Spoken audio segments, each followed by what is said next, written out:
കൊണ്ട് അല്ലാഹുവിന്റെ വലിയ സ്ഥാനത്തിലേക്ക് എത്തുന്നുണ്ടോ എന്ന് ഹബീബ് റസൂലുള്ളാഹി സ്വല്ലല്ലാഹു അലൈഹി വസല്ലം മകനെ അറുക്കാനാണ് പടച്ചറപ്പിന്റെ കൽപ്പന. എന്തിനു വേണ്ടി? ഇബ്രാഹിം നബിയെ പരീക്ഷിക്കാൻ. ഇബ്രാഹിം നബി സ്വന്തം മകനെക്കാൾ എന്നെ സ്നേഹിക്കുന്നുണ്ടോ എന്ന പരീക്ഷണമാണ്. ആ പരീക്ഷണത്തിൽ ഇബ്രാഹിം നബി അലൈഹിസ്സലാം വിജയം ലഭിച്ചു.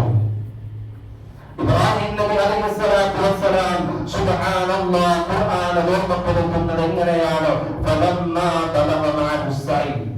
അതാ ഇബ്രാഹിം നബിയുടെ മകനാകുന്ന ഇസ്മായിൽ അലൈഹിസ്സലാം ഇബ്രാഹിം നബിയോടൊപ്പം കൂടെ നടക്കാനൊക്കെ കഴിയുന്ന ഒരു യുവാവിന്റെ പദ്ധതിയിലേക്ക് എത്തിയ സമയത്താണ് ഈ കൽപ്പന വരുന്നത്. ഒരു മകനെ കൊണ്ട് വലിയ ഉപകാരം മാതാപിതാക്കൾക്ക് ലഭിക്കുന്ന ഘട്ടത്തിലെത്തുമ്പോ അല്ലാഹുവിന്റെ കൽപ്പന വരികയാണ്. ഖാല യാ ബുനയ്യ ഇന്നി അറാ ഫിൽ മനാമി അന്നി അദ്ബഹക ഫൻദുർ മാദാ തറാ. ഓ മോനെ ഇസ്മായിലേ, നിന്നെ അറിവ് നടത്താൻ അല്ലാഹു സ്വപ്നത്തിലൂടെ എനിക്ക് ഓർഡർ നൽകിയിരിക്കുകയാണ്. എന്താണ് നിന്റെ അഭിപ്രായം എന്ന് മകനോട് ചോദിക്കുമ്പോ ഇസ്മായിൽ നബി അലൈഹിസ്സലാത്തു വസ്സലാം പറയുന്നു, രണ്ടാമത് സംഭവിച്ചെന്ന് നിന്നില്ല, ആലോചിച്ചിട്ടില്ല. ഉടൻ പറയുകയാണ്, ഖാല യാ അബതി അല്ലാ തുദ്മർ സതദുനി ഇൻഷാ അല്ലാഹു മിനസ് സാബിരീൻ. ഓ എന്റെ പ്രിയപ്പെട്ട ഉമ്മ, നിങ്ങളോട് കൽപ്പിക്കപ്പെട്ടത് നിങ്ങൾ പ്രവർത്തിക്കണം, ഞാനത് ക്ഷമിച്ചുകൊള്ളാം, എനിക്കതിൽ പ്രയാസങ്ങളില്ല. അങ്ങനെ അറിവിന്റെ ഘട്ടമാകുമ്പോഴാണ് അല്ലാഹു പറയുന്നത്, അയ്യാ ഇബ്രാഹിം ഖദ് സദ്ദഖത റുയ. ഇബ്രാഹിം നബിയെ, നിങ്ങളുടെ മകനെ നിങ്ങൾ അറിവ് നടത്തേണ്ടതില്ല. അല്ലാഹു സുബ്ഹാനഹു വ തആല പകരമായി ആടിനെ ഇറക്കി കൊടുക്കുകയാണ് അറിവ് നടത്താൻ. മുഅ്മിനീങ്ങളെ, അല്ലാഹുവിന്റെ പരീക്ഷണമായിരുന്നു. സ്വന്തം മകനെ അറിവ് നടത്താൻ അല്ലാഹു പരീക്ഷിച്ചപ്പോ മാറി നിൽക്കാതെ അതിന് തയ്യാറായി. രണ്ടാമതും ആലോചിച്ചില്ല, എന്റെ പടച്ചറപ്പിന്റെ ബുദ്ധിയാണ് വലുതെന്ന് അദ്ദേഹം കാക്ഷിച്ചു എന്ന് വിചാരിച്ചു. മകനോട് പറഞ്ഞപ്പോ മകനിക്കും യാതൊരു പ്രയാസവും ഇല്ല. ഇത് നമ്മുടെ ജീവിതത്തിൽ വലിയ പാഠമാകണം. മുഅ്മിനീങ്ങളെ, അല്ലാഹുവിന്റെ ദീനിന്റെ മുമ്പിൽ നമ്മുടെ മറ്റുള്ള സമ്പത്തോ സമ്പാദ്യങ്ങളോ മറ്റുള്ളതൊന്നും നമുക്കൊരു വിലങ്ങുതടിയാവാൻ പാടില്ല.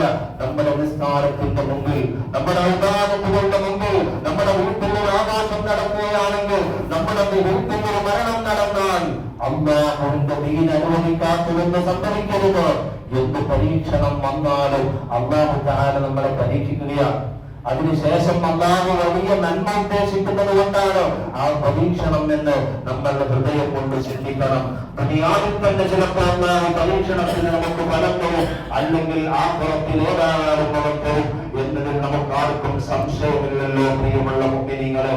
അതുകൊണ്ട് ഇബ്രാഹിം നബി അലൈഹിസ്സലാം ഓരോ പരീക്ഷണങ്ങളിലും ഒരു ടീച്ചർ, ഒരു ക്ലാസ്സിൽ അധ്യാപകനായിട്ടുള്ള ഒരു ടീച്ചർ അല്ലെങ്കിൽ ഒരു സാറ് അധ്യാപകൻ മക്കളോട് പല കാര്യങ്ങളും ചെയ്യാൻ പറയും. ചിലപ്പോൾ അതവരെ പരീക്ഷിക്കാനായിരിക്കും. അപ്പൊ അതിൽ നിന്ന് നല്ല കുട്ടികൾ ആരാണെന്ന് ഉസ്താദ് മനസ്സിലാക്കും, ഒരു അധ്യാപകൻ മനസ്സിലാക്കും.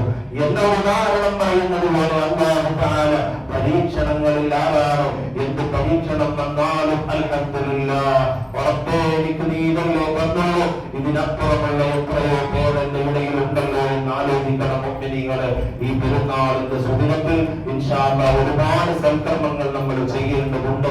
എല്ലാ സൽക്കർമ്മങ്ങളിലും, നമ്മുടെ ജീവിതത്തിൽ ചെയ്യുന്ന എല്ലാ സൽക്കർമ്മങ്ങളിലും ഈ പെരുന്നാളിന്റെ സന്ദേശമായി എനിക്ക് ഓർമ്മപ്പെടുത്താനുള്ളത്, അല്ലാഹുവേ, നിങ്ങൾ അറുക്കുന്ന മൃഗങ്ങളുടെ ഇറച്ചി വേണ്ട, അല്ലാഹു നിങ്ങൾ അറുക്കുന്ന മൃഗങ്ങളുടെ രക്തം വേണ്ട, അത് അളവ് നടക്കുന്ന നിങ്ങളുടെ ഹൃദയത്തിലുള്ള തഖ്വയാണ് പടച്ചറപ്പിന്റെ ആവശ്യം. അല്ലാഹുവിലേക്ക് എത്തുന്നതാ, അത് മാത്രമാണ്, മറ്റുള്ളതൊന്നും എത്തുകയില്ല. അതുകൊണ്ട് മുഅ്മിനീങ്ങളെ, എന്ത് നന്മ നമ്മൾ ചെയ്താലും അതിൽ അല്ലാഹുവിനെ നമ്മൾ പങ്കുവെക്കണം. മറ്റൊരാളെയും നമ്മൾ അതിൽ കടത്തി വെക്കേണ്ടതില്ല. ഇതെന്റെ റബ്ബ് കാണാനാണോ, ആരും കാണുന്നില്ലെങ്കിലും ഇതെന്റെ റബ്ബ് കാണാനാണെന്ന ചിന്ത നമ്മുടെ ഹൃദയത്തിൽ വേണം. ഒരു തെറ്റിൽ നിന്ന് മാറുമ്പോ ആര് കാണുന്നില്ലെങ്കിലും എന്റെ റബ്ബിന്റെ കാഴ്ചയെ ഞാൻ വിലമതിക്കുന്നു എന്ന ചിന്ത നമ്മുടെ മനസ്സിലേക്ക് നമ്മുടെ